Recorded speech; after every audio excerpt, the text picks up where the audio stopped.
महानगरपालिकेची निवडणूक नाही, विधानसभेची निवडणूक नाही, ही निवडणूक भारताचा नेता निवडण्याची निवडणूक आहे, देशाचा प्रधानमंत्री निवडण्याची निवडणूक आहे। या ठिकाणी केवळ दोनच पर्याय आहे। एक पर्याय विश्वगौरव विकास पुरुष माननीय नरेंद्र मोदीजी आहेत। मोदीजींच्या नेतृत्वामध्ये आपली महायुती आहे, एनडीए आहे।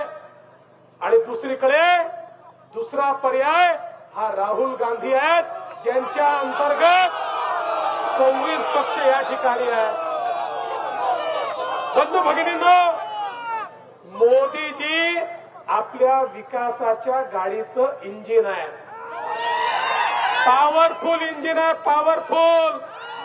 आणि याच्यामध्ये अमृत नोनी आर्थो प्लस, ये एक प्रूवन फॉर्मूला है। इसमें मौजूद नोनी फल के गुण और आयुर्वेदिक जड़ी बूटियां शरीर को जरूरी पोषक तत्व देने के साथ साथ हड्डियों और जोड़ों के घिसने, उनमें होने वाले सूजन और दर्द को रोकने में मदद करता है। दर्द मुक्त जीवन के लिए अमृत नोनी ऑर्थो प्लस। एनडीएचे डबे लागले आहेत। आमचे एकनाथराव शिंदेजींची शिवसेना आहे, या ठिकाणी आमच्या अजित पवारांची राष्ट्रवादी आहे, आमच्या आठवले साहेबांची रिपाई आहे आणि सगळे आपले महायुतीचे घटक हे या ठिकाणी डब्यांच्या रूपानं आहेत। आणि आपली गाडी कशी आहे? आपल्या गाडीमध्ये दीन दलित गोर गरीब आदिवासी शेतकरी शेतमजूर महिला अल्पसंख्याक ओबीसी प्रत्येकाला बसण्याची जागा आहे। दुसरीकडे गाडी कशी आहे?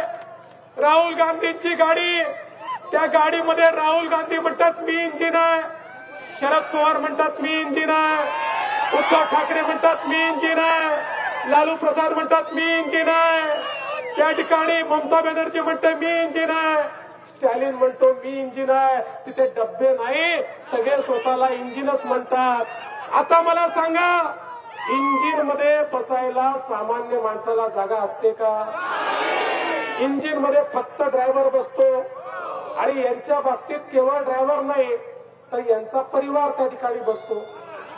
आता शिंदे साहेबाला इंजिन दिलं तर ते तुम्हाला थोडी बसवणार आहे, ते प्रणितीताईलाच बसवणार आहे। त्यामुळे यांचं इंजिन असं आहे की ज्या इंजिन मध्ये बसायला जागा देखील नाहीये। आणि म्हणून बंधू भगिनींनो, ही साधी निवडणूक नाही।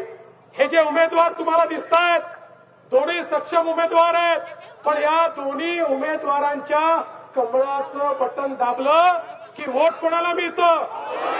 कोणाला मिळतं? कोणाला मिळतं? आणि प्रणितीताईचं किंवा मोहितेंचं कुठलं ते काय त्यांचे टिपाणी नाही तुतारी, त्याचं मला सांगा, त्यांचं बटन दाबलं तर वोट कोणाला मिळतं? कोणाला? कोणाला? राहुल गांधी। ते त्यांचं घरचं नाव आहे बाबा, राहुल गांधी। आता मला सांगा, कोणाला मत दिलं पाहिजे? कोणाला दिलं पाहिजे? सोलापूरकर इतके हुशार लोक, काय सांगण्याची गरज आहे? सगळ्यांना माहिती आहे देशाचा विकास केवळ आणि केवळ मोदीजी करू शकतात। या ठिकाणी ही निवडणूक मोदीजींना देशाचं तिसऱ्यांदा प्रधानमंत्री करण्याची निवडणूक आहे आणि त्याकरता आपण सगळे एकत्रित आलो आहोत। बंधू भगिनींनो, केवळ 10 वर्षामध्ये माननीय मोदीजींनी 25 कोटी लोकांना गरिबी रेषेच्या बाहेर काढलं।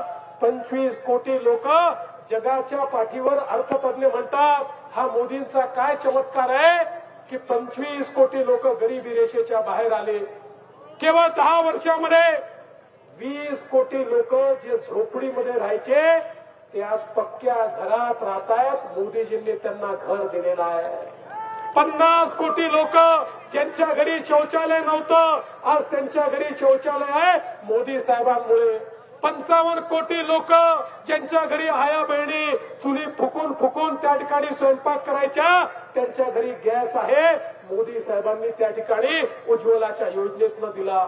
60 कोटी लोक ज्यांच्या घरच्या माता भगिनींना त्या ठिकाणी हंडा घेऊन विहिरीवर जागावं लागायचं, नदीवर जावं लागायचं, आज त्यांच्या घरी शुद्ध पिण्याचं पाणी पोचलं ते मोदीजींमुळे.